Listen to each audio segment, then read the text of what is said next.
All right, now that we have the proper dilithium crystals loaded, no singularity core on this damn Federation ship, please continue on, Sir Sarcasm Detector. I was pretty much near the end of it anyways, but I'll continue here. Clicking Z button. Talking about the end here, the three-piece of the Emelium Warbird, whereas the other two only got a two-piece. Reduces recharge time of plasma torpedoes, increases torpedo damage, reduces torpedo ability to recharge. That's just the two-piece. So that's what, three passives for the two-piece? And then there's the three-piece, increased torpedo shield penetration. Out of all the three ships this time, it looks like the Romulans actually lucked out. So let's move on to the rant part. What do you guys think of these ships? And before you start, I'm jumping under a table. First off, I will start and lead this off like this. Everybody expected these ships to come out since we saw it on the leaks. People saw these as the iconic escort ships for each one of the factions.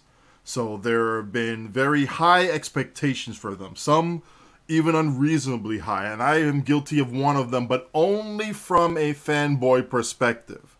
I love the Defiant. I am a Defiant fanboy.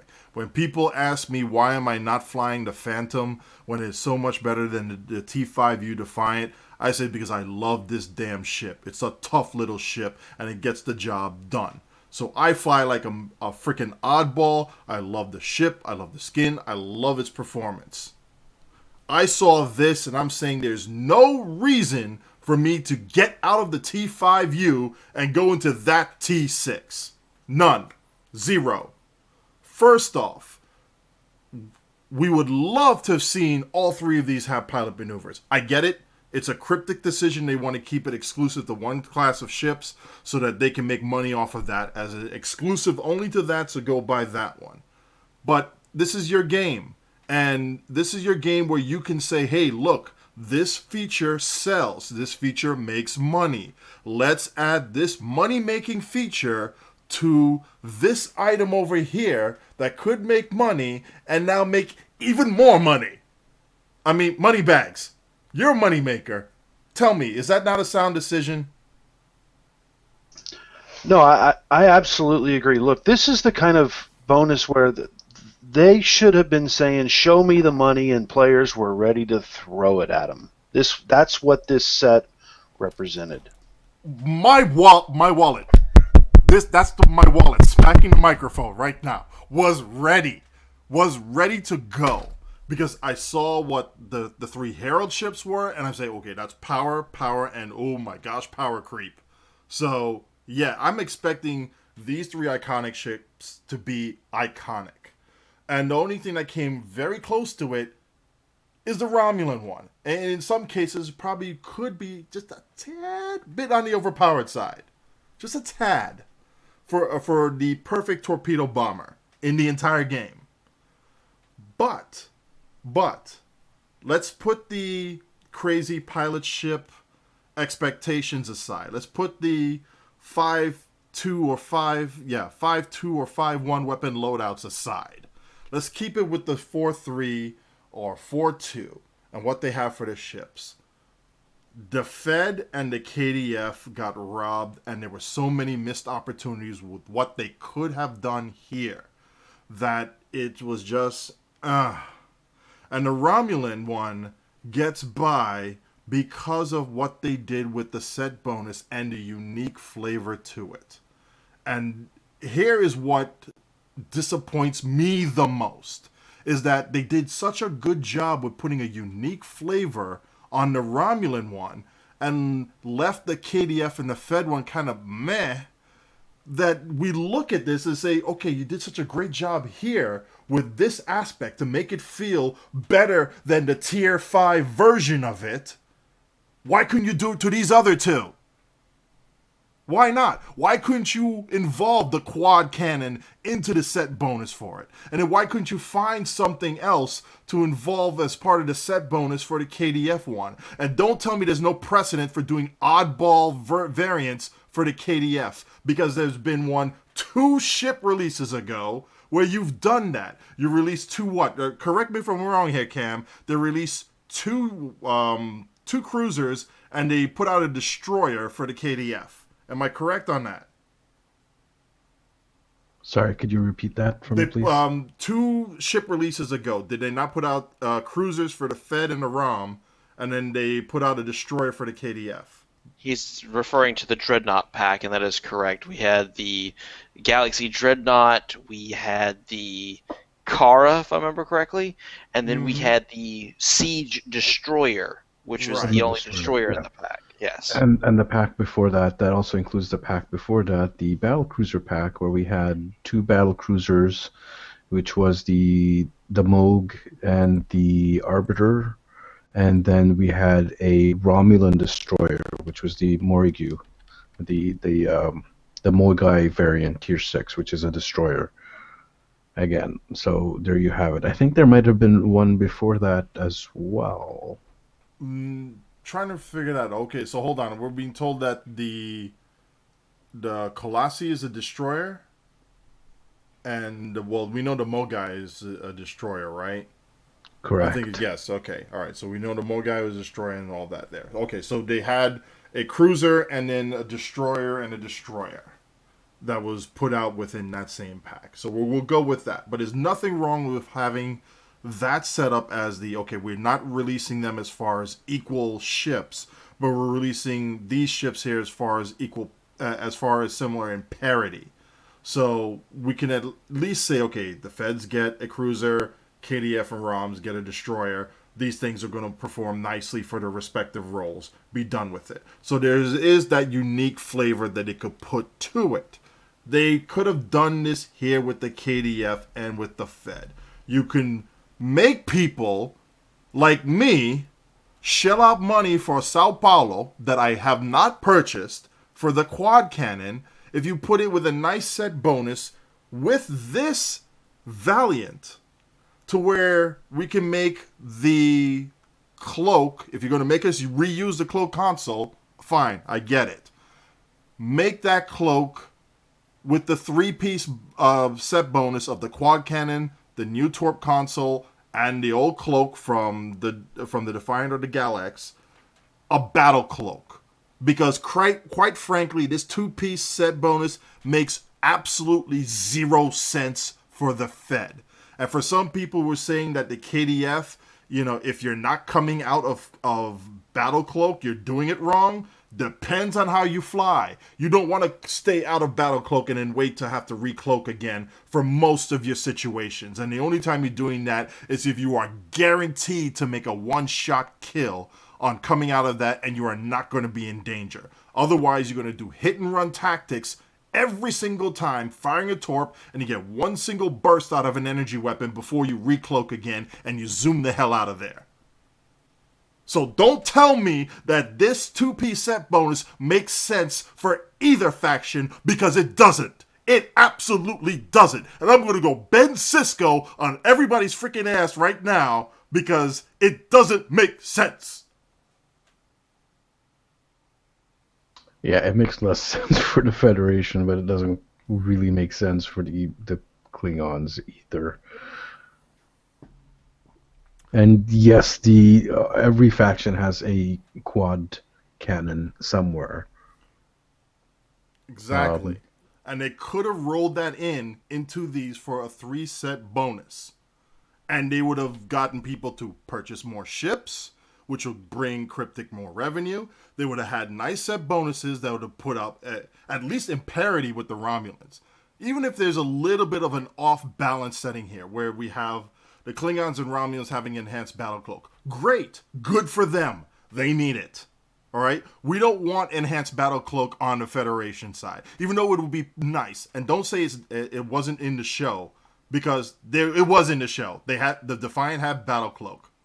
Period. Done. End of this story. It was a Romulan cloak on top of that. So Don't say it wasn't there or wasn't even possible. It's there. Done. Point 2. When Salami listened to the fans out there who said, hey, why is this console a photon torpedo for the Valiant? It should be a quantum to match up with what that ship would have been armed with. Quantum torpedoes. So, kudos for listening and changed the console type for the Fed side to be a quantum. But somehow, in the mix-up, the assumption was that, okay, if they want to change for the Fed, they want to change for the Klingon too? No, sorry. Let's make this message clear as a dilithium crystal purified. We want photons for the KDF to match up with the Terran Ordnance set so they have their unique set bonus and everything flows with them nicely.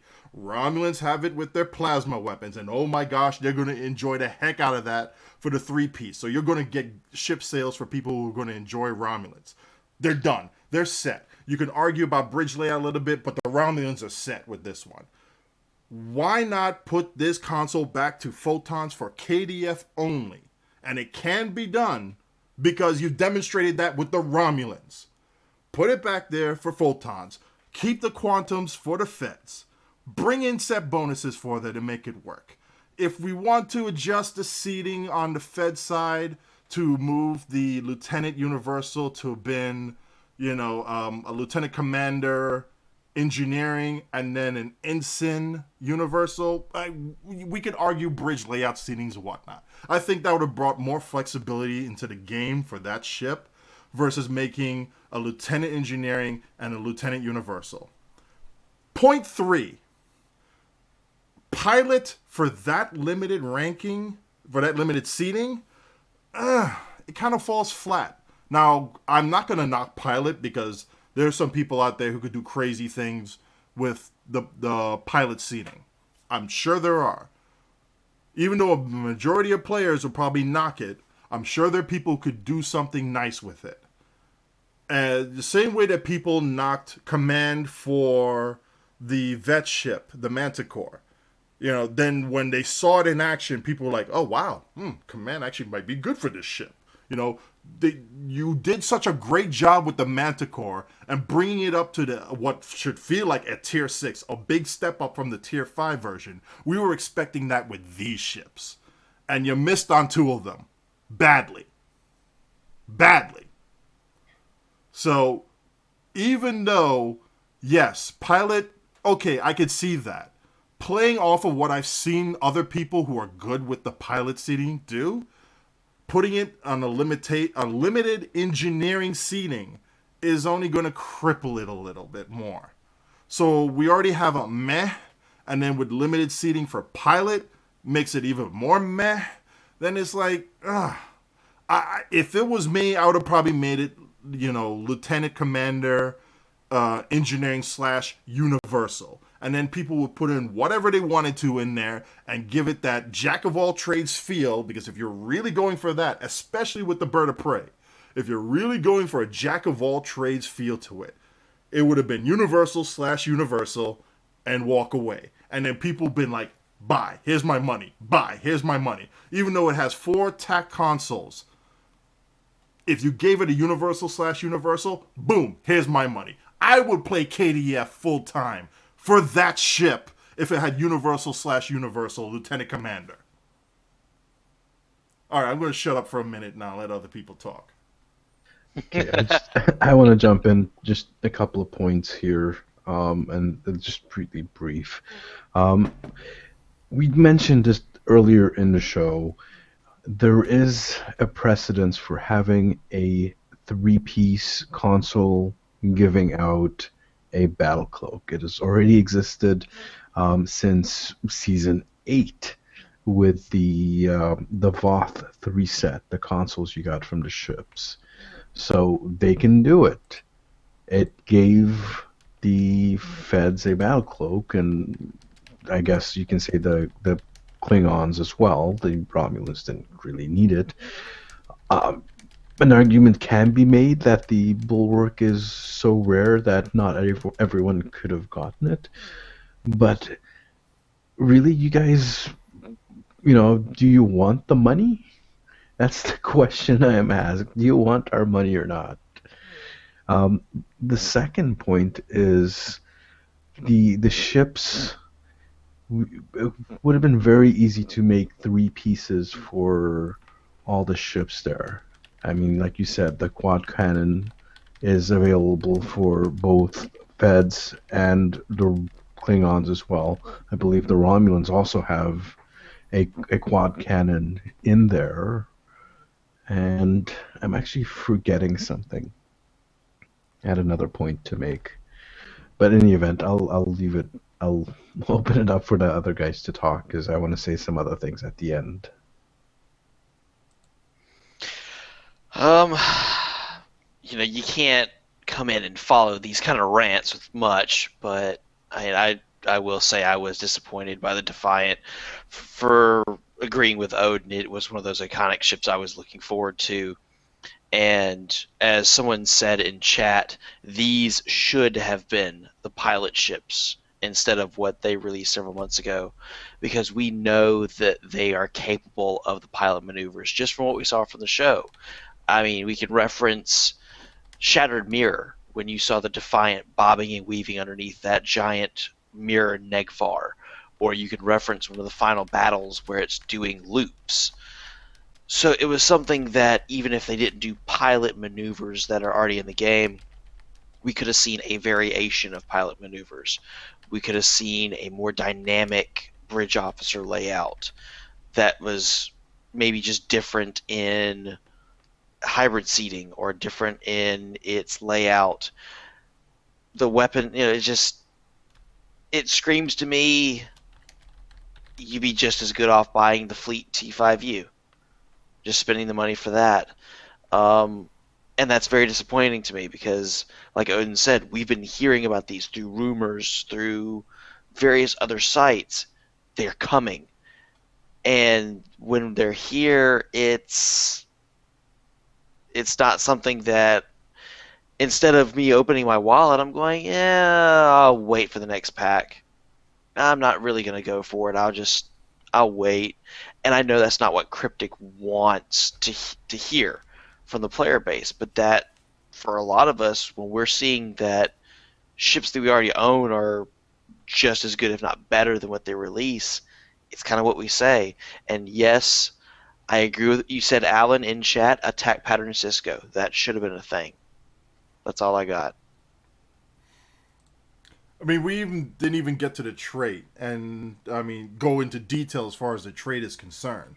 The biggest thing with the gunship guild that needs to be addressed with cannons, and engineers get the freebie on this one, thanks to Sarcasm Detector on one of his episodes explaining how engineers can make great cannoneers. If you haven't seen it, we'll put a link in here. Go listen to it, go watch it, go learn something.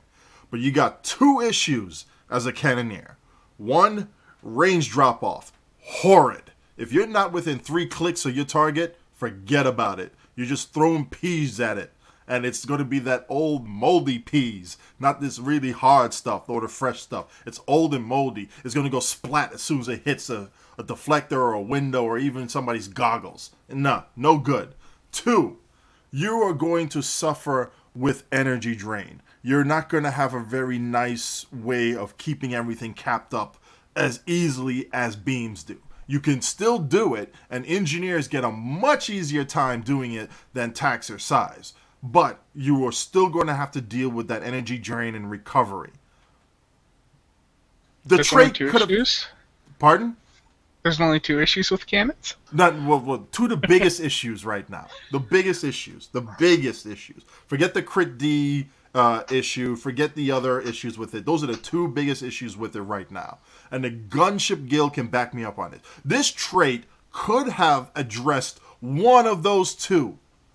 Probably the one that needed to be addressed the most would have been dealing with the range drop-off issue. Whether you up the base damage on the cannons, or if you, say, deals with something with the range drop-off by 35%, or extends the full damage done to cannons by 25%. So instead of like 3 clicks, you'd be at 4.5 or 5 clicks out. And you're thinking, that's only 1.5 to 2 kilometers. Does it really make that much of a difference? Hell yes, it does. Hell yes. So you could have addressed it that way. Or even if you wanted to keep it where you have cannon scatter volley all up in everybody's business for, what was it uptime again, Cam? 98% uptime if you're doubling up on those abilities for CSV? 96% or 93%? 93%. 93%. We'll That- call it 93% on there to say 93% of the time you're activating cannon scatter volley is going to be up. Nice. If you're going to sit still, never fly past your targets, and keep them in front of you and not turn your ship. Now, last time I checked, who flies an escort like that? It's perfect for a no-win scenario. Yes, It's perfect no, for no win if you were sitting there, but where's no win? It's being Right. worked on, remember? Right. There's one thing I have to disagree, Odin. I disagree that the trait should have dealt with the drop-off rate, the damage drop-off rate with cannons, because it shouldn't have to be a trait to deal with this thing. That issue with cannons should be fixed once and for all without having to pay for it. I get it. I understand that, but at least that could have been it could have been an excuse. I'm trying to give them an out here. I'm trying to give them an out. It could have been an excuse. It could have been something to do with it, and I don't know, guarantee a ship sail or something. I agree with you. It should be natively fixed, but that was an option. Another option could have been don't just make it available only to cannon scatter volley.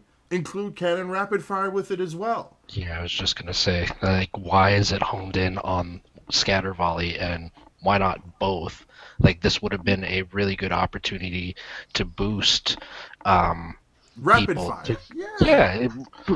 And make people actually want to maybe use cannons a little bit more. Be like, hey, look, there's this awesome trait.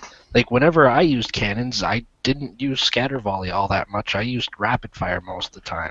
They're All not right, gonna If you do think that. back to the way that, all right, so in the case of this particular three-piece or three-ship set, there are three different components. There's the Romulan ship, which I think there is a universal agreement that this is a really good ship. It's if there was one to be excited about, that's the good one. But let's talk about the Defined and the BOP a little bit in the history of the game, because I've played since beta. So when I first started playing Star Trek Online, I got my Fed character to about 35, and I quickly cut over to Klingon. Now, the game was different at the time. The game was more PvP-centric for people who were playing at the end game. PvP was a big part of the end game at that time. And the Bird of Prey was a big part of the Klingon experience for most players who played Klingon and who were playing in the PvP in-game content. A lot of people that are still playing from those times will remember that. The Bird of Prey was the big ship for up through about season 1.5 into kind of getting into season 2 when new ships were introduced and people started migrating to the new ships. But the Bird of Prey was played in a way that I guess they decided about this stupid raider mechanic to kind of fit that play style of the time. But at the same time, most of the ships that the Feds played were things like star cruisers and assault cruisers, and you could come in back behind and then you could cloak as you were kind of tailing off after a run. That's all nice and good, and I understand that. Everybody used rapid fire. It wasn't cannon scatter volley. It was rapid fire. Cannon scatter volley was a skill used by Fed escorts so that you're basically spraying all the Bird of Preys that are charging you. The game was different. Now, a Bird of Prey, when they reintroducing it, and I don't know, but outside of maybe Karat, there have not been people playing the Bird of Prey at any broad level in years. So it was an opportunity for Cryptic to say, okay, we're going to reinvent the Bird of Prey for the player community. And that's the lost opportunity that I see. I was ready to, I can't think of the ships besides the Defiant and the Bird of Prey that have been more anticipated by the player community in a long, I know for all year, at least this year. Maybe next year. There was a lot of hype for the pilot ships. I think people were excited because we had already seen the pilot reputation mechanics and we had some ideas of how Intel worked, and there was some excitement there. But the Defiant, the Bird of Prey, I mean, I'm ready to throw my money at Cryptic for these ships.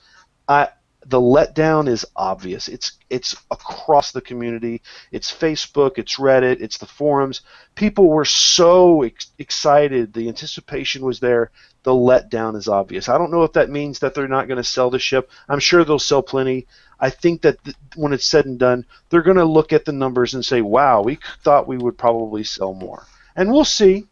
But one of the things that they've screwed here is that they have taken the two biggest opportunities to create iconic ships that people really want to play, people really want to buy, and they didn't produce them in a way that felt unique. The Romulan ship is very unique. It's got all of the intangibles that you would kind of want. I mean, there's not a lot of T6 Romulan options right now anyway, but it stands out as one that I will probably play if I was to buy the set, which I don't plan on at this time.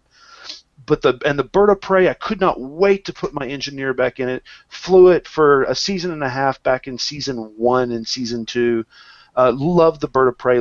Couldn't wait. My Fed TAC played the T5, the Sao Paulo, and then the fleet version of the Defiant after that, right up until Delta, when he moved over to the Phantom Fleet.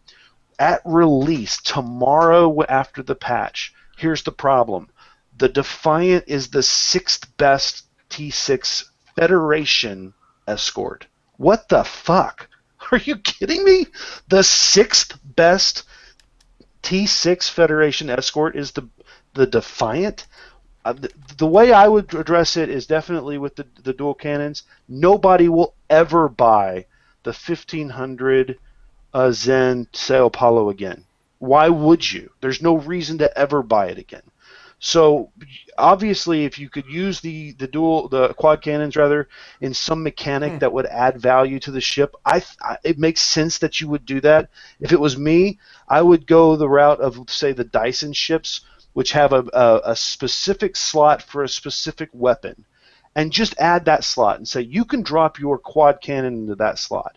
I think that the rest of the ship could stay how it is, but if you do that, all of a sudden you have an iconic ship. In the first 4 seasons, or the first 2 seasons where the Defiant was in Deep Space Nine, I think it was like season 4, 3, 4, in that area, through the Klingon War and stuff. It was a cannon ship, and then later on it had more beams at the end of the big battles at the end of season 7.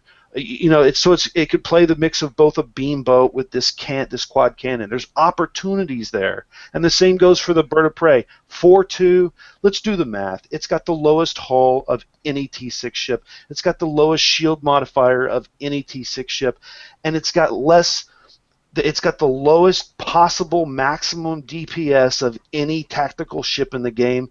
And this is supposed to get people excited about the Bird of Prey. There's so many issues here that really scream out their obvious math capable of illustrating problems. Cryptic, what the fuck, man? You don't want money? That's my rant.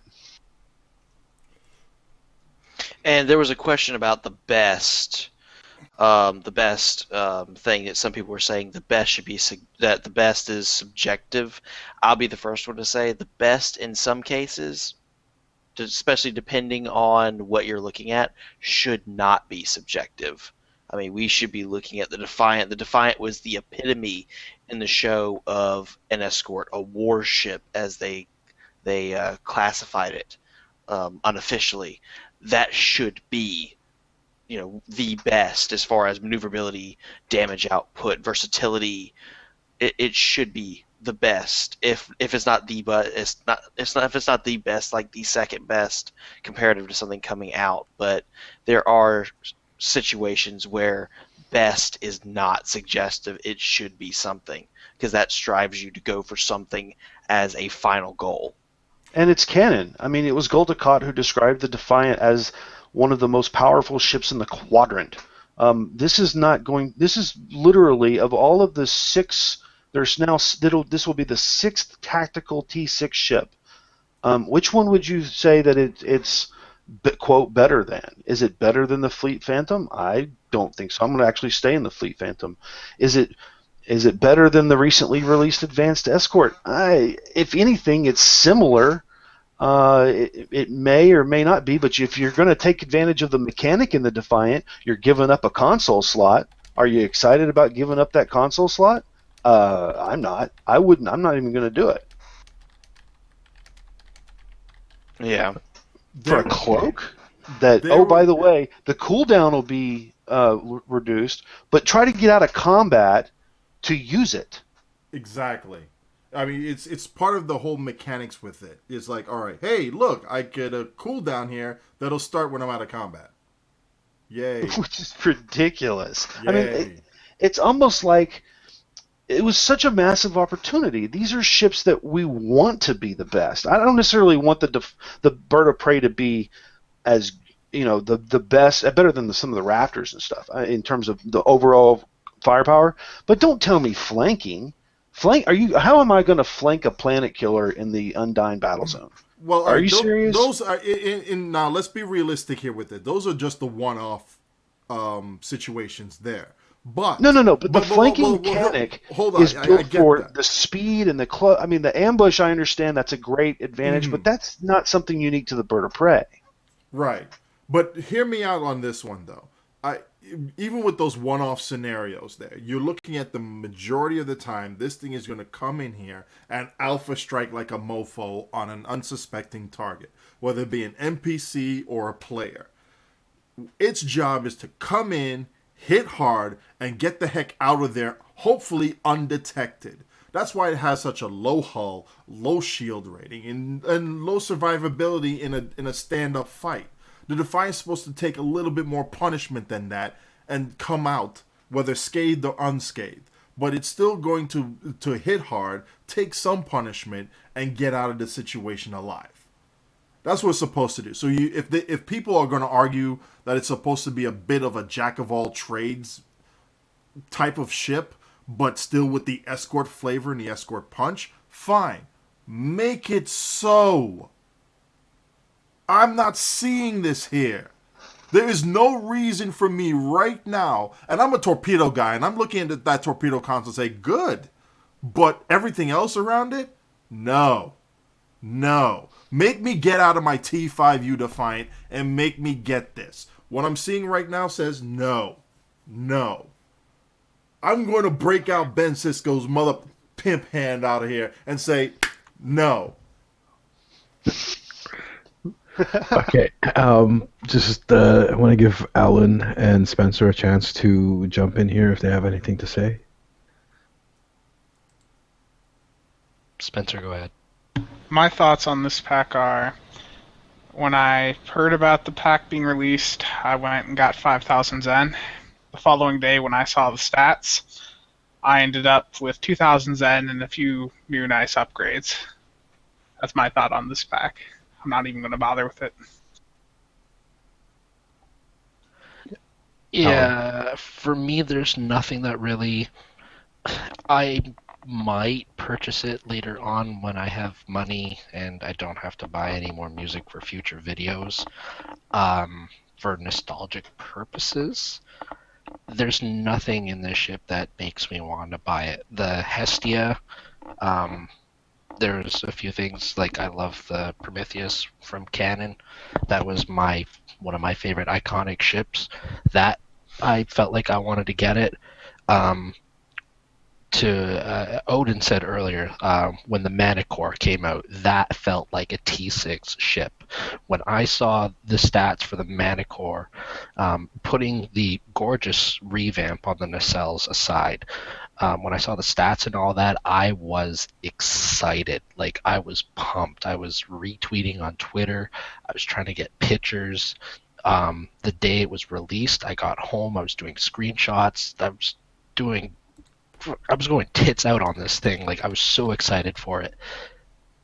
I love the Defiant and DS9, and this just, I feel nothing. Like, I have no feelings for it. I don't feel like, but my wallet is, I'm not throwing it at the monitor.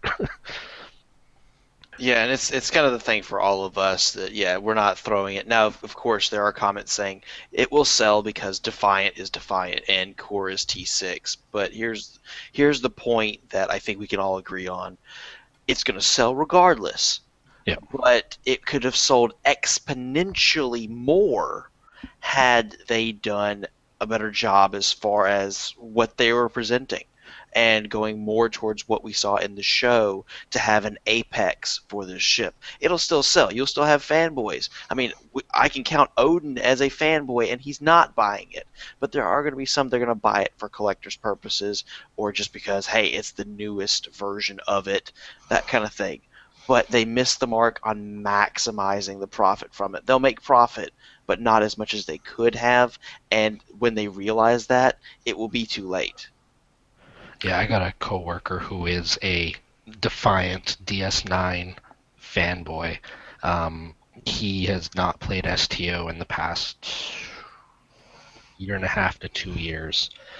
He has a lifetime sub, and he's just been letting his 500 Zen every month just pile up. And I told him last week, hey, there's a new T6 Defiant coming out next week. And he's like, oh, right on. I'll probably use my Zen and go purchase it. I'm like, are you going to come back and play the game, though? He's like, probably not. All right. I want all of you to take a deep breath and relax a little bit. And don't kill me when I state this next piece of opinion here. But we've had this discussion before. Let's look at the pattern here of pretty much all the ships, all the Tier 5 ships that got reissued as Tier 6. And there's been quite a number of them. Of the ones that actually got a nice boost going up to Tier 6, you can count them on one hand. So, Yeah. the Arbiter, the Avenger Moog, the Avenger/Moog, we'll count that as one ship because for all intents and purposes, they are the same ship. And that got a nice upgrade when it went up to Tier 6. The Manticore, as it was brought up, that got a nice upgrade to Tier 6. The Hapax actually got a nice upgrade. It went from being a really crappy cruiser to being a somewhat crappy dreadnought. So, not that great, but it's still better than it was before with the Tier 6 upgrade. And I believe the last one would be the Klingon Heavy Escort, which was just a plain Raptor before at the Tier 5 level, and when it went to Tier 6, it got a hangar bay. So that was a nice improvement. Pretty much all the other ships that got the Tier 6 reissue have not been really good upgrades. I mean, look at the Galaxy. From the Galaxy to the Galaxy Tier 6. It didn't really benefit that much. The Dreadnoughts, apart from the one that I mentioned, not much of an upgrade. The Excelsior. Okay. Sorry. The Prometheus, the Hestia. The Hestia is a fantastic ship, but that's because the original ship, the Prometheus, was a fantastic ship. There really isn't that much of an upgrade going from the Prometheus to the Hestia. So you have that pattern there. Apart from a few ships, they're really not, a big deal going from Tier 5 to Tier 6. So I think people's expectations of this particular pack, were a little bit too high. And it just goes to show this is the reason why Cryptic doesn't leak information ahead of time. Because people will get their hopes up, or they'll make assumptions, or they'll make speculations. And then when it is released, people will lose their shit. So in that regards, I sympathize with Cryptic in that regards. So just take it as it is. Just let's look at the ship as itself. Forget about everything else.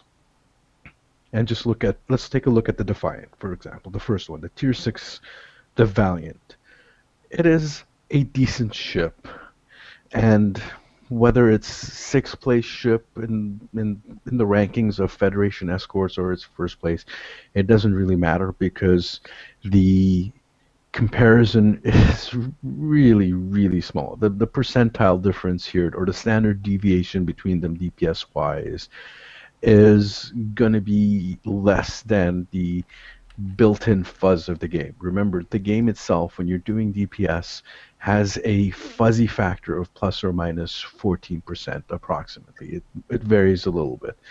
So if the DPS of one ship, like the tier 5 ship and the tier 6 ship, is less than that 15%, plus or minus 15%, you know what? It doesn't really matter. If the DPS difference between the number 1 DPS ship escort and the number 6 DPS escort is less than plus or minus 15%, it makes absolutely no difference. The core, the tier 6 BOP, people have been asking for this ship for a long, long time. Now, I agree it should have been a 5-1 like the Baltim was, and it's going to suffer a little bit from being a 4-2. But let's face it, in most circumstances, Raiders do not compete with escorts or Raptors. They just have that lack of that one weapon is seriously hurting them. I think the core actually has another issue where it only has 4 tactical consoles. 4 tac consoles at the fleet version. It's a 4-3-4. 4 engineering, 3 science, 4 tac at the fleet version. It's the same console slot as the tactical command battlecruiser and the tactical Odyssey T5U. It's the same console slotting. Right. Which hurts it in its current iteration. It hurts it. It's a terrible, terrible looking ship. It's a glass cannon that can't shoot.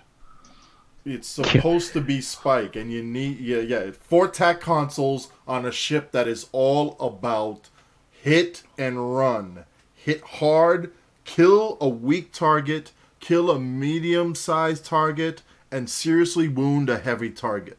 I'm supposed to walk around with this bloody thing, just fire while still battle cloaked, alpha strike a freaking tac cube from behind, and veer off before it decides to throw a plasma torpedo at me, and I'm supposed to see big numbers on the screen when that thing hits, whether it's a torpedo or torpedo and a burst of some sort of energy weapon, or just straight torps and drop a mine. Okay, we get it. Yeah, I'm mad, man. I'm mad. I understand. So the core might need to be looked at. I really think the core really needs to be looked at, considering we have the Baltim. Look at the freaking Baltim. Look at the core, and the question is, what the fuck?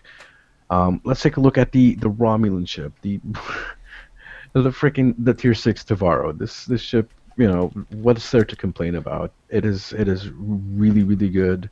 Although there are still some tier 6 ships that might be better than it. I think the Fayette might still outperform it. There might be some tier 5 ships that are actually, you know what? I think the Fayette for sure will still outperform it. There might be a couple other tier 6 Romulan ships that outperform it as well. I think the HEC might outperform it as well. Yeah, I'd say the Fayette's going to do much better, especially with the intel seating. Mm-hmm. So here's the thing. It's really not that big of a deal. Like, people wanted so much more. I get that. I understand. There are issues, but putting all these expectations on this one ship or this one pack of ships and getting so disappointed when we already know Cryptic's pattern with these ships, you're just basically upsetting yourselves. So what I'm trying to say is, take a deep breath, relax. It's not that big of a problem. You don't like these ships, just don't spend the money on them. People are gonna buy them anyways because, like people said, it's the Defiant. It's a tier 6 BOP. It's a Tavaro. People are gonna pay for them. And I want to make a point here. The movie, one of the Transformer movies, what was it? Dark Side of the Moon or whatever it is, or The Fallen. I think it was the second one. That one was probably one of the most grossing, profiting Transformers movies ever, and the critics hated it. Absolutely hated it. But it made shit tons of money. So these ships are going to make cryptic money, and for those of us in the know, for those of us who review, for those of us who have opinions on this ship, well, we can just, fuck us. Who cares? Because they're still going to be making money. Well, And that's the point. So don't. after I borrow some gravel from you so I can eat some for the next couple of days, Timberwolf brought up a good point here. New players are going to be looking at this and saying, do I want a tier 5 version of this or the tier 6? Odds are, go with the tier 6. You're going to get a little bit more out of it versus the tier 5U upgrade path. So, I mean, that part there is a no-brainer. For those who have the tier 5 variants of it and you're only looking for that particular ship, you have a lot to think about and to make a decision on. Yeah. I was just going to say the T5U defined. It looks like they just did a copy pasta, put it into the T6. All right, let's look at the bridge officers. All right, throw a dart and let's see which one gets a pilot seating. Like it's there, yeah. It's And I'll reference the chat because we have had some comments about, well, all this exaggeration and it doesn't have God mode, so people are upset. It's simply, if we're going to be looking at a T6, and this is from the veteran standpoint. From the new player standpoint, they're just going to see T6. T6 is the highest grade. They're just going to look at that. They're probably not even going to look at the older ships at all. But going on, most of us that have been playing for a while, even if it's only 6-7 months and you've been able to see the trends, you're wanting to have a decent upgrade from T5U. And so you're going to look at it, and if you don't see a definable upgrade, it doesn't have to have God mode, it doesn't have to have Uber consoles, but if it has a decent upgrade status, it makes it worth the purchase. For a lot of the people that have been playing for a while, that makes up a good chunk of their player base and consistent income, then this is where this is one of the packs that falters. And it for economic purposes for the veteran players, that's what we're looking at, is if it's an upgrade, we'll buy it. If it's not, we'll pass. Whereas new players are simply going, ooh, T6, it's shiny, it's something I like, I'll buy it. And that's pretty much the divide when it comes to these packs. And for realistically, at least from my perspective, for a lot of people around there, I know QWhip is going to be big on this. Cephalo, for when you're out there, man, and you're Bop, I know you have a hard decision trying to decide whether you want to get this one or not. But we weren't looking for this thing to have pilot ship maneuvers and do all sorts of crazy things with a modified weapon loadout to put everything up in front, even though that would make sense and that would instantly have us shelling double the amount of what the price tag is here on this one. We would have bought that. But being realistic here, we weren't looking for that. We were looking for a Manticore moment or even a modified Hestia moment. We're looking for that type of moment where it was like not a tremendously huge upgrade, but hey, it's an upgrade and it's good and it performs better than its predecessor. That's what we were looking for. We didn't get it.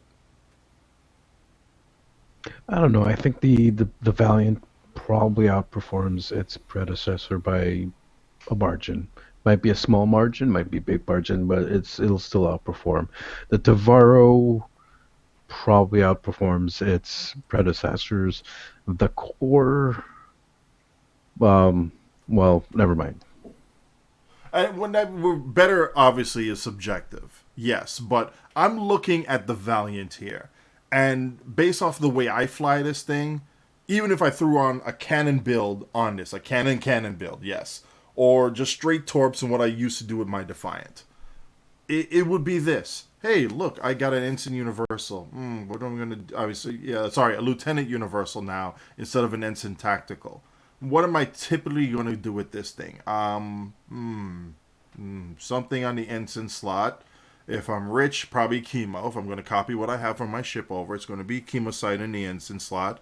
and then maybe attack pattern beta. Woo, really? Yeah, I'm excited. Oh, but I got pilot maneuvers on ensign and lieutenant for the engineering seating. So I kill off a little bit of my survivability or maneuverability to add. Well, I get a little bit more maneuverability with pilot, yeah? I could do a hold together, right? Couldn't I? Yeah, so that might help a little bit. Isn't the pilot seat the lieutenant commander tack? Pardon? It is. The lieutenant commander tack is the pilot seat. Oh, the lieutenant commander tack is the pilot seat. Sorry, not the engineering one. Okay, all right. So lieutenant commander tack. So I have a commander tack, a lieutenant commander tack / pilot. So I'm going to have to give up something decent on there. No high yield 3 or torp spread 3 or cannon rapid fire 2 or cannon scatter volley 2 for a pilot there, unless I'm willing to sacrifice for a lower rank pilot ability, which may not be all that great. So what else am I left with here? I have a commander tack, lieutenant commander tack / pilot. I have a lieutenant psi, lieutenant engineering, and then a lieutenant universal. Alright, I could probably load up with lieutenant commander and lieutenant for pilot abilities, and then double up on the lieutenant spots for tack and engineering, or a little bit more survivability. Yeah, I don't know. I mean, Well, we'll look have at to it play this around way. with it. Look at it this way. The original Defiant had the problem that it had too many tactical ensigns. It suffered from that tactical ensign problem, which a lot of the early escorts had. They took that out and they gave us instead a lieutenant universal. So I am happy about that. one thing I for my escorts, for all my ships actually, I like to have at least, at the minimum, 3 engineering powers. Would prefer more along the lines of 4 to 5 engineering powers, even on an escort. So for this ship, turning that ensign tactical into a lieutenant universal will allow me to run those 4 powers. So especially if you're running against heralds or even against the Terrans, you will be able to run 2 copies of emergency power to something, plus an engineering team, and then you have room for a reverse shield polarity, or a Ox to Sif, or a Dem. Do you know what that means? You can put Ox to Bat on it.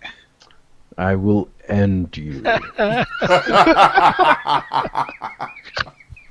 I may actually just get the Defiant now, just do that. Fly around here. No. I might do that now. No, but you know what? Flipping on to the good news of it, even though this new Warbird here is on par with, or in your guys' mind, slightly subpar to the Tafaro, it still is designed decently for a torpedo boat with psi abilities. This thing is going to be a monster for alpha striking in PvE and PvP. It's designed well. It's going to be nice. You're going to be able to throw a grav well out there for PvE environments, and you're going to be able to hit hard in PvP, whatever is left of it. But even then, there are some targets in PvE that would still warrant a nice alpha strike, and this ship will deliver it. That's excluding the 3-piece. Which also, let's bring this part up to it. These consoles mean that you're going to have to trade off another console for it. And if for people who want to build a Terran Ordnance set, or use disruptors for their builds, or plasmas for their build, or anything else for that build, you're going to have to make an opportunity cost decision here. Now, what is it, CBAs, cost benefit analysis, all this other crap, right, blah, blah, blah. What is it that you're going to give up to get these consoles on here, and is that trade-off worth it? For the Romulans, the answer is yes, if you're running either A, thematic boat, or B, the torp boat from Tovokor. And that sells it. That sells it. We're looking for that type of, wow, this is going to be good barring the final numbers, this is going to be really good. Now, get this really good feeling put onto these other 2 ships. Please. You can run the Klingon ship as a science vessel. Hey, look at that. Yes, really. I'm going to start chucking, I don't know, grav wells and flower power all over the place. Yes. Actually, that is probably exactly. Oh, we just lost them.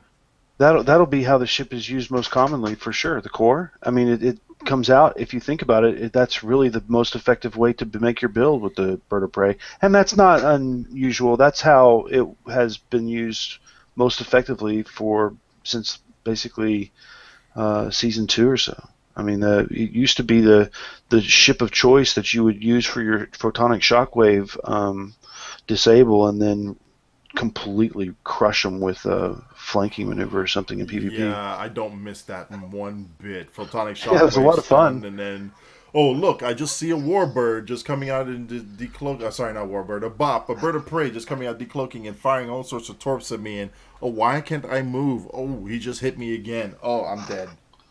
Yeah, there's going to be. I mean, that's really the mechanic the bird of prey ended up using was all the science skills because the 4.2 prevented it as new ships were being released at the time, particularly over seasons like 2, 3, 4.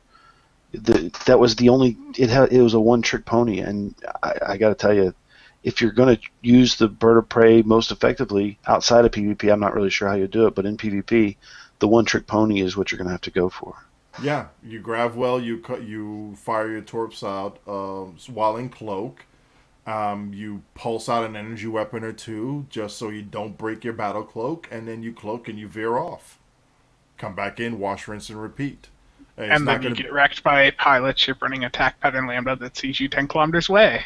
Absolutely correct. Yeah, well, yes. You know what? That's PvP, and that's dead. So, dead. Well, I mean, it is. I mean, if I recall, the invite to challenge match doesn't even work right now. Yes, yeah, you're right. It's completely broken. Yeah, that's true. So it's for all intents and purposes, it's dead. But all right, I could see this. Where you could run the bop and you put aux to damp on that thing. Move quickly, get in range of your target, drop it. But in the world of power creep, 4 attack consoles, really? It's 4 attack consoles with 4.2 with a trait that focuses on cannons but doesn't have anything tied to the quad cannons. I mean, you start saying it out loud and it sounds silly. Hold on a second. It just didn't work. Nah, I tried to smack some sense into me. It didn't work. No. Anyway, okay. Do you think we've had enough of this topic and should maybe jump on to some of the stuff we actually skipped ahead of to get? Go for it. So, some of the topics we skipped ahead of, the battle zones, the Badlands battle zone. A quick analysis. Who was supposed to be talking about that? Well, we all were kind of in a round table thing. This is just your opinion of it. I personally like the way they did the graphics of it. I mean, it justified me getting the video card that I've gotten to see this for STO. It's way overkill for STO, but I cranked all the settings up. It looks nice. It feels very, very... Oh, what's the word I'm looking for here? Or emergency role-playing hologram? Immersion. Oh, yes. I was just so into the immersion of it. Yeah, this is the Badlands. I'm drifting around a little bit in all these plasma eddies, and I'm thinking, damn, I'm going to get hit by this stuff. Oh, I'm actually taking damage by this damn plasma tornado here. This is good. So I like that. I like that feel.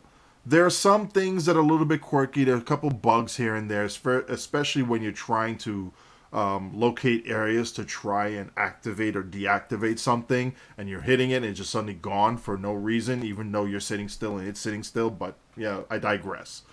There needs to be more to it, though. It's still missing something compared to the other battle zone. Even though it's the same thing there, that battle zone still had a little bit more. It's not the atmosphere, but it's like the less the sense of it being less repetitive. And some of the mechanics you have to deal with there's not enough variety in it.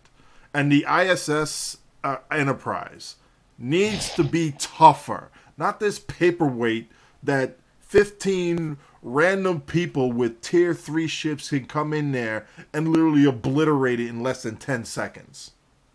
It needs to be tougher. It needs to feel like the dreadnought that it's supposed to be. And if Lita's blessed by the Pa Wraiths, then so be it. Envelop her in some sort of huge electron shell or something like that to absorb a lot more damage. Make it feel powerful. And when you drop something that powerful, you get a nice reward from it. Not that, hey, look, I survived this thing. I get, all this is pathetic. This is pitiful. So, oh, well, I guess I'll sit here and spacebar spam with beams and collect marks and move on. That's it. No, it's not working there. But that's just my opinion of it. I personally absolutely love the battle zone, the Battlelands battle zone. I do think it could use some polishing, and less annoying cutscenes. Yes, I agree. There are some extra mechanics that you have to keep in mind. Like you basically do need to have like polarized hull mandatory on your ship. No questions asked. Even just attack pattern Omega is not enough. Ox to dampeners is not enough. You have to have that. It is a little bit more complicated, I would say, or the mechanics that you required to do is a little bit better than what was in the space battle zone in the Dyson sphere. Yes. And I do like that. I do like that. I mean, what was the other one? You went to those 4 points, you shut it down, and then you attack the ships in the center, or you spin around the yo-yo for a little bit, or you go down that Romulan thing and just push the little thing forward every single time. This time here, it's a little bit more complex. You have that nebula ship coming and pushing you out away from the satellite, or you have to move between the power satellite and its auxiliary satellite, and having to close it and switch back and forth between those things. It is, I think, a little bit better. Even the final fights against the stations, is better than what we had at the in the space battle zone, the previous one, where it was just a pure DPS check with two time gates to them. Here you have to actually do certain things in order to progress. So I like that. I don't like the fight at the end though. I didn't like it in the Voth battle zone. I don't like it, the Undyne battle zone. I don't like it in this one. It's really under rewarding. I think if you maximum, I think I've won out of it was 5 marks. So yeah, that's absolutely rubbish. At that point, when that pops up, I'm just gonna switch to another instance and stuff like that. I think the rewards, they've done something. They've improved it a little bit. I think it can use a little bit more improvement, but we're still in the first couple of weeks of it, so hopefully things will improve. Yeah, so far, my thoughts pretty much mirror yours. I'm really enjoying the battle zone. I'm liking how at the certain checkpoints there is little extra things that you have to go do before you can get to the main objective. I find that it actually keeps you on your toes a lot, whereas in the Voth battle zone, you weren't really on your toes so much. It was just come in, do this, sit there in that one spot, and wait till, and then just spam the space bar and avoid the yellow clouds, whatever they're called. This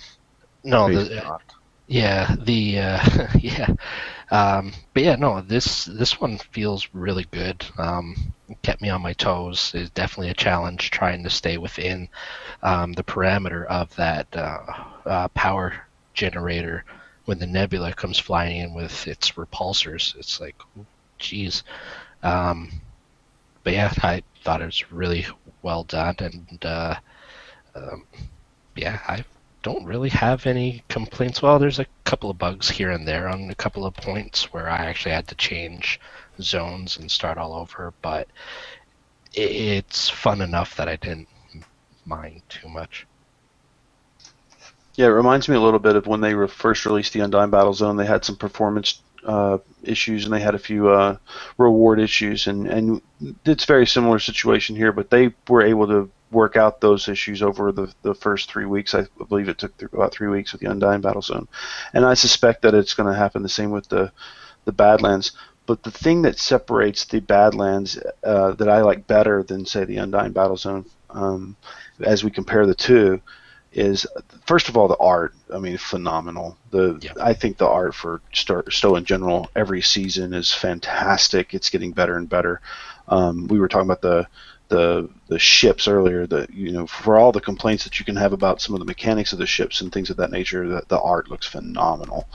The Badlands art is phenomenal, particularly on high graphics. If you can handle the performance hit, if you can get into an instance that's not really rocking, and if you're not in the same within visual range of every other ship on the map, I think there's some performance tweaks that they can do.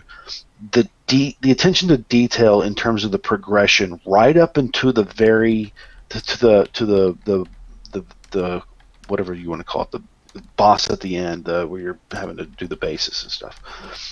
I think the progression is fantastic. The last battle, I'm kind of with Odin on that. It's anticlimactic. It's a lot of, I don't know what the word is. Maybe it's just a matter of a lot of redundancy. It seems like you kind of take a little bit of the tactical, or maybe even the strategic way you would approach problems out of it. It's very mechanical in terms of how you complete it. I think that they have opportunities there to maybe do some tweaking too, but after they figure out the rewards and the performance issues. But the base of this battle zone is phenomenal, and I look forward to them thinking through perhaps how to tweak a few things and make it even better. Can I just comment on something aside? Well, it kind of has to do with the battle zone, but more with the new stuff that's coming out. The art is... I love how much better the art in the game is getting. Sarcasm and I did a playthrough on Foundry of the new Cardassian arc, and the last mission was just phenomenal. Like, you're in the middle of this forest, like, so well done. And this was on Tribble. I haven't played it on holodeck yet, but I'm just really, really impressed with, like, I'm seeing it firsthand when I'm doing my videos and going to like render scale 2 and doing screenshots at render scale 3 and actually looking at the details. Like, they are coming along so well. Thomas the Cat and the revamp work that he's doing on the skins is like spot on. So I do have to give mad dope ass props to anybody who is doing artwork for STO. Like, they've really stepped up the game, and it's you can see it in the stuff that people are posting in like Reddit and the Stowe forums, in the forms of like videos or screenshots. Just phenomenal. I'm loving it. Heavily agree with Alan's sentiments there. Especially with the Manticore. I love the way you designed the ship. Love the way you have the colors and the visuals for it. The nacelles are nice. And it's just beautiful. Yeah. Good. Bueno. Good job. Yeah, Nailed it. Spencer, do you have a point to bring up before I move on to the next topic? Well, I feel it's well done. I just hope they resolve the issues where it'll randomly reset your progress in a zone, which is what appeared to have happened to you yesterday when we were doing those runs in there. It seems like when someone else hops in, it resets the progress for some reason. Yeah, I agree. There are still some issues there. So I think some of them a couple of them are being fixed with tomorrow's patch, which we'll get to in a second. Before we bring up the patch notes, Snipey, our chief science officer, has him and his partner released a couple of videos in the past week Federation Ships of the Line. We will be including the link to their channel plus the 2 videos in the patch in the show notes. Very nice, very well done. Snipey's gotten really good at working with the demo record. Especially there's a couple scenes where the ship is actually doing a barrel roll and it's switching between the different ships as it's doing a barrel roll. Absolutely fantastic, good looking. I highly recommend you guys check it out. Snipey and Anna have been flexing their creative muscle and their skills in working with demo record, as well as what they're doing with the tools that they have available to them, and they are phenomenally just putting out a nice quality vid that you could sit there and just watch, and like, I'm not playing the game right now, I'm just watching this thing do its thing, and yeah, I'm enjoying this, and I'm going to continue to enjoy this some more. And oh, they're going to be a part 2? Great, I can't wait to see it. That type of wow factor to it. Yeah, it's nice, and I love seeing how far they have come and what they're doing, and I just want to share this with everybody out there so they can watch it and feel the same way with this. Like, ooh, this is nice. Yeah, I want to see what they have next. It's awe-inspiring, and it's just love it. Next up, let's move on to the triple patch notes. We're just gonna wrap things up real quick here, guys, and we just have a couple things left. Should I do this screen share, or will you be doing that, Odin? Well, you could do that. You could do the screen share on this one here. I'm handling the chat. All right, let's see if I can get this going. I would like to say, for all the Mac users out there, relief is coming, even though there's going to be a slight bug on the relief. It is coming. You're going to get your fix. Cryptic, please look out for your Mac users out there and help them out one way or the other, please. Thank you. All right, so release notes. A few things have been fixed, such as the dilithium discount for KDF ships. That's been resolved. Another issue that's been resolved real quick was the shared cooldown between the Terran and Iconian daily marks. That's been fixed, thank goodness. Something about the relativity rifle. I think that's a Lobby store rifle. Right, it is. Mm-hmm. Some fixes to that. The main fixes here. The quantum phase torpedo. Now that's a torpedo with issues, some really nasty issues. Mm-hmm. One of them was that it was overhealing. That was fixed. It was the other issues with the torpedo have not been fixed. I really don't want to talk about the issue, but what I can describe to you guys is, this issue you have with chemosite and torpedo spread. Well, this torpedo has the same issues, but worse. So yes, this torpedo is causing quite a bit of lag because of its multiple proccings on things. Hopefully they're taking a look at that and will fix it in the future. It is not actually mentioned in the notes here. One thing I'd like to say about that torpedo, though, it's definitely overperforming in some areas, but I think it's overperforming in the shield drain. Isn't it supposed to drain all shield facings?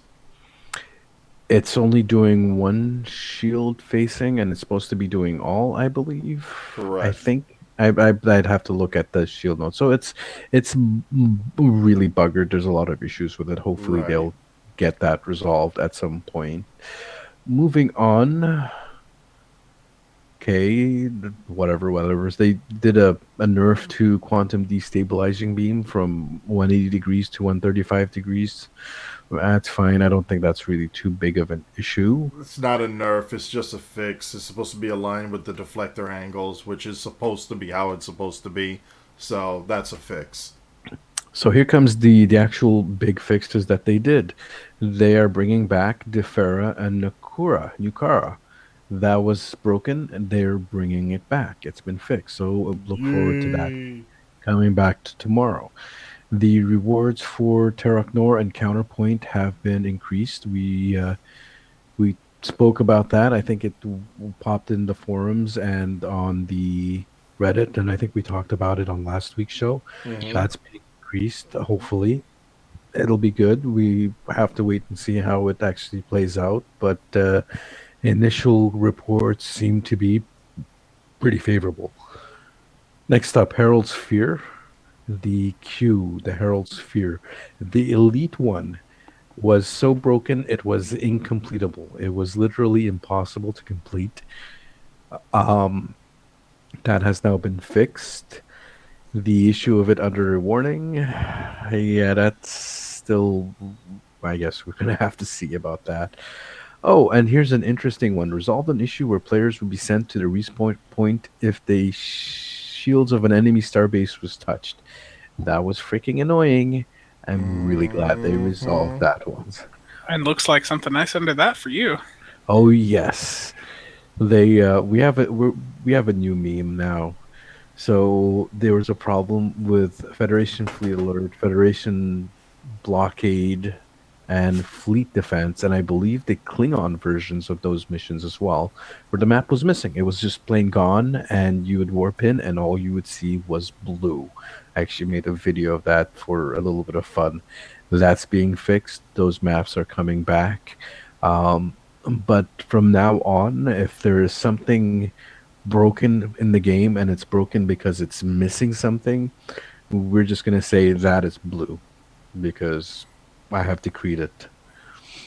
I There's smell the I'm Blue song just ringing all over the place. Yeah. so No Mac more client is- invisible ships in Corfez, I hope. Corfez, I have no idea. I hope that's still a problem. I'm Blue. It's Mac clients are still having an issue. Now, tomorrow we have something new. We're having the mirror event. It is finally back. We've missed it for the past 2 cycles, I think. So it's coming back tomorrow. And of course, it's going to have some decent rewards. I think if you complete the 14 little tokens that it requires, you'll get 50k dilithium, 250k marks of your choice, and 250 fleet marks, Mm-hmm. and then 500 marks of your choice. And then you also get something new called the Agony Rifle, which looks like a little mini Star Destroyer with rifle handles. That should be interesting. I wonder what the stats are on that. We'll probably see a devlog about that tomorrow. Let's see what else is in the notes. Heavy torps don't benefit from shield pen abilities. I guess it's a torpedo thing. That's you, Odin. Yeah, that was me. That was supposed to precede the whole discussion with the ships there. But for the kinetic community, you're looking at this new trait, and for all the vets who think that weapon system synergy was fixed, no. Heavy torps still do not benefit from shield pen. We're going to have to wait. Cryptic, please fix. Thank you. Weapon system synergy, Yeah. Wait for 10 stacks and then hesitate instead of 11 stacks and hesitate. Now it's 10 and then it procs over. But it's still good. Such a broken trait, isn't it, Odin? Yeah, it's so broken. Really. It's so broken. Are you going to say something? It's tempting, but I'll hold on to that blackmail for a later day. Oh boy, yes. So we're approaching what, 4 hours? Yeah, 4 hours. For everybody who's been here, you guys are troopers. Thank you very much for sticking around and listening to this. I know people have been coming in and out. Obviously, this will be broken up in the podcast. So we wanted to keep it to 2 segments, but hey, you know what? We went with it. We got it. We're just doing it live. So Fuck it, we'll do it live. exactly. So much information. Like we lost Timber along the way, and Moneybags had to. Yes, and we want to thank Moneybags for coming on here. We're going to get a link to a few of his blogs that he's been posting up. I believe they're hosted by Priority One, if I'm not mistaken, right? Most probably, yes. He Most does probably, write yes. blogs for them. Okay, yes, but definitely we're going to be getting a couple of his links there, and we're going to have people directed because I've read a few of them and they've been quite entertaining, and a little bit of insight into the economy of this game as well. So, but for everybody who's been here, we definitely thank you for staying around this long and listening to it. Yes, there's been a lot of information, and we felt like we still glossed over some stuff that we wanted to discuss, but this whole 3-ship deal slash situation has definitely just taken up a lot of our time with this and a lot of our thoughts. We just had to put it out there. It's Well, yeah, nothing- then there was the whole economy thing at the start of the show. Oh, Oh, yes. that took so much longer than I was expecting. Well, but it was a good discussion. I'm thinking, man, we're starting to get into macroeconomics here at this point. But it was a good discussion. I enjoyed it, even though I couldn't talk with it. I was jumping in within chat and listening in, and like, what, this happened for a good reason. I'm going to sit down, shut up, and enjoy the conversation. Yes. Yeah, next week I think we still have a bit to talk about next week. Yes, yeah. Some sort of giveaway. Yes, we have some giveaways, and it's going to be. I'm just going to give away a little bit of the format. It's going to be round robin giveaway, and it's going to be each member of the show is going to choose how they're going to give away what I'm going to give them to give away, courtesy of Luke Critter and courtesy of Madame Banhammer herself, Laughing Trendy. Thank I didn't you. hear about the second part. Well, thank you, PWE and Laughing Trendy, for the donations. And thank you very much, Luke Critter, for relaying that over to us and making it on your behalf as well. So we get to give to our fans of the show something for a surprise. Initially, I want to keep it as a complete surprise, but Dundo kind of let out a little bit of it. So I figured, okay, fine, whatever. So It was mentioned earlier today, so I figured it was, yeah, might as well. Little teaser for y'all to come back next week and find out what we got going on. And I'd like to thank Cam, especially for the broad shoulders that he has in carrying everything in the kitchen sink around here. And Timberwolf for being the chief logistics officer that he is and making sure that things stay functional at all times. You know what, Alan? Please, you know what we need? We need a closing video, man. Can you deliver on that?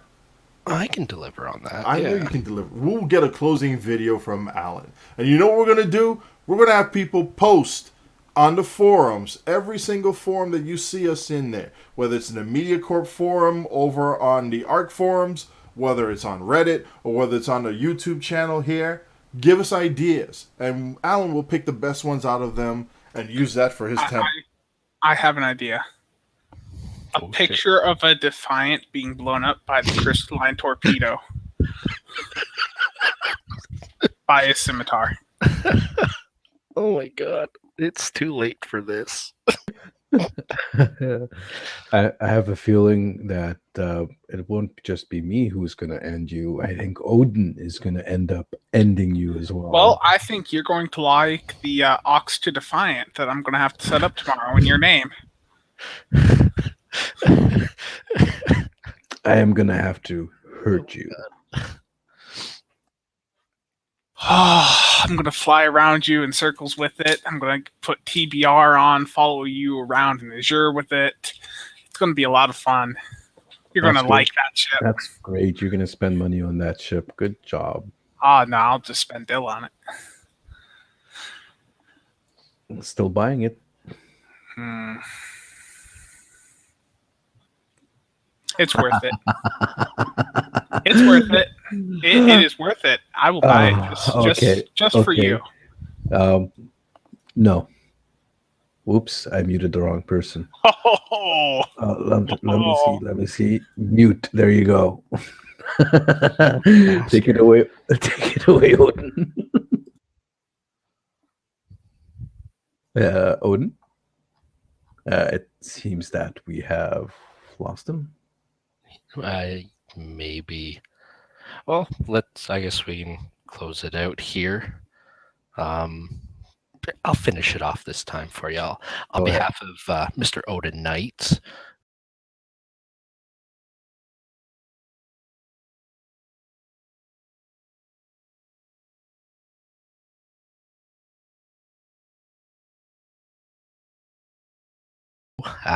catch y'all next week, 10 p.m. Eastern Time. Good night, y'all.